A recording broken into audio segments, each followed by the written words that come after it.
What's up, my loyal 4 subscribers? Back to see you guys are getting a notification once again. So today we're going to be doing the Pythagorean Theorem, and this video is hopefully just going to help you master the Pythagorean Theorem. And this is going to be beneficial if you've never seen this before, or if you just want a little refresher, or if you just want to master it, really, like I said. So let's get started.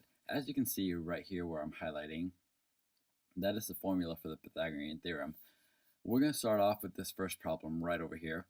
So just as a side note, whenever you see a right triangle with a side length of 3 and the side length of 4, the hypotenuse is always going to be 5. Now, why is that? Did I just make that up? No, I did not. A 3, 4, 5 triangle is one of the special triangles, and I'm going to get into I'm going to make a video that gets into a little more in depth. Sorry,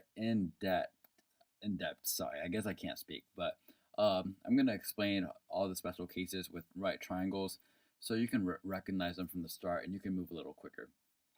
All right, so first, in case you did not recognize that this was a 3, 4, 5 triangle, I'm going to show you how you can use this formula right here to find that missing side length. So a squared plus b squared equals c squared. It doesn't matter if you make the 3 an a or if you make the 3 a b. That was a really bad b, because it wasn't really a B, it was just an A. The only side that matters what you label is the hypotenuse. This is always going to be C no matter what. So first, let's just take the 3 and make it A.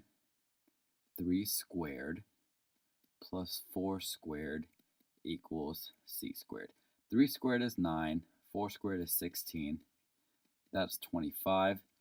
And now you might say, I thought you said the answer was 5, and now we just got a 25. Well, as you can see, we squared the 3, we squared the 4, and so since the sum of the 9 and the 16 is an answer of 2 squares, then we're going to have to take the square root of that, okay? That is very important. It's simple, but it's easy to forget.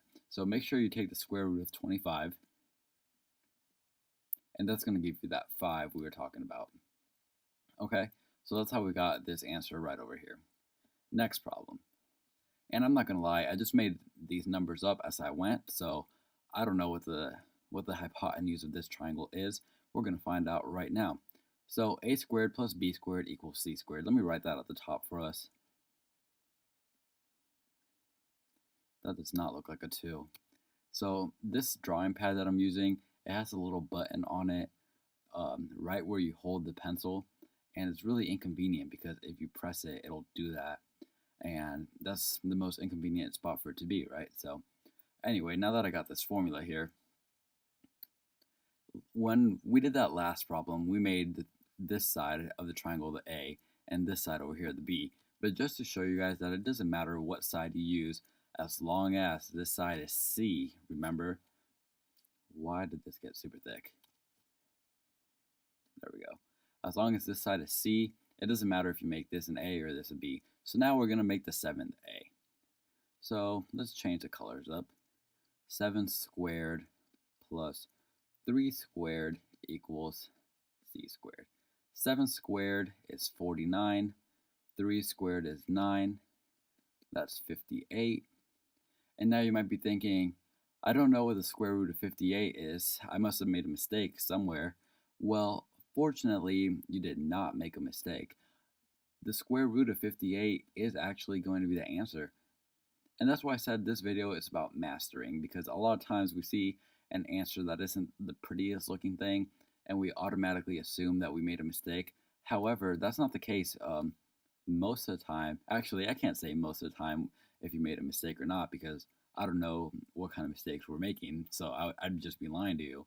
But if you get an answer like square root of 58 and you can't simplify it for Pythagorean theorem, just know that's not a mistake. That is what the actual answer is. And it's very possible to have nice clean numbers like 3 and 7 and then get an ugly hypotenuse like square root of 58. So just don't panic, but know that's possible. Okay, so 14, okay. Square root of 14 squared is 196. So 196, 20 squared is 400. That gives us 596. Now remember, that still has a little square on it because it's a squared plus b squared equals c squared. So just like we've been doing, remember we take the square root. And I don't know if off the top of my head, a square root of 596 does come out to be a nice clean number, but it doesn't look like it off the top of my head. So I'm just going to go ahead and call that our final answer, 596. Okay, now this one you might recognize because at the beginning of the video I said if you see a 3 and a 4, you know that the hypotenuse is going to be 5. So now you see a leg is 3 and the hypotenuse is 5. So if you did recognize it, then very good for you. This is definitely a 4.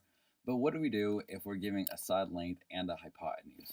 Well, we write down our formula.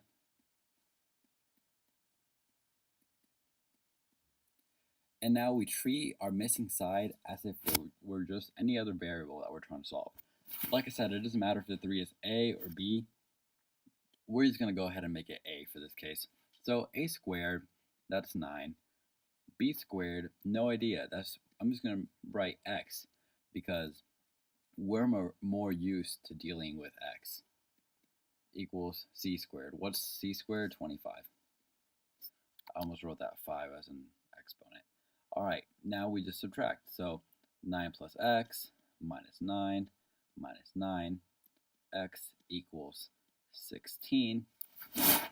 Let's not forget, sure, this was technically supposed to be squared. I just got into the bad habit of not doing that, but you get the point. We've been doing it this is our 4th example. So x squared equals 16. We take the square root, just like I wrote that radical right there. Square root of 16 is 4. Very simple, so it doesn't matter which way you do it, whether you recognize that 3, 4, 5 is a special case triangle, or if you see a 3 and a 4, you know the hypotenuse is 5. If you see a 3 and a 5, you know the missing side is 4. If you saw a 4 and a 5, you would know the missing side is 3. There's a lot of different ways of going about doing these type of problems, but just know this is the basics of it. And just going through these examples that we went through, that should be enough to just really master the concept of the Pythagorean theorem. And I hope this video was able to achieve that for you. If so, please leave a like and subscribe and leave a comment down below. Let me know why you enjoyed it or why you did not. Thank you very much.